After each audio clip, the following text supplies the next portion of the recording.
الناس في هالزمن بالعقل مخمورة، تصنيفهم للبشر بالصوت والصورة، ما همهم مبدأ أو تعليم أو منطق، لو همهم كان قلة ناس مشهورة، تحليل ملموس من واقع تعايشنا، أفكارهم بالحياة بالحيل محصورة، هم على شكل أو ديكور، والحاصل كم واحد انهلت دموعه على كورة. يا رب زدني عقل واستر على عقل، يخاف من يوم أصف بصف جمهور.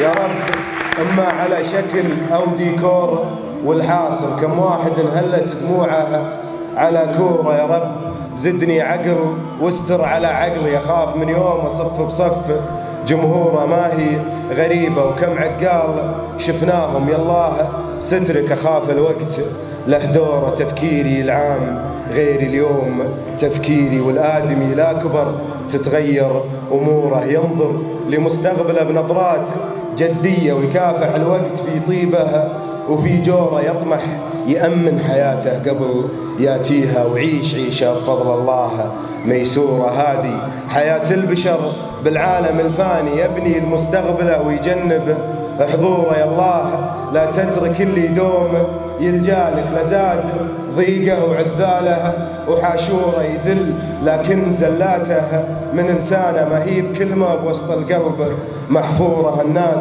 ما ترحمك لو كنت راحمها، يا كم نفس من الأقراب مكسورة. عيش بصفة نيتك وابشر برزق الله، ونفسك على عادلك ما هي بمجبورة. سامح وخل الحكي واهل الحكي واجد، واعذر ولو ان العرب ما هي بمعذوره. تصغير ذاتك بتكبيرك العذالك، وتحقيرهم يجعل العذال محقوره. ترى نجاحك نتيجه لكثره اعدائك، كمل وتلقى رقاب اعدائك منحوره. تحقيق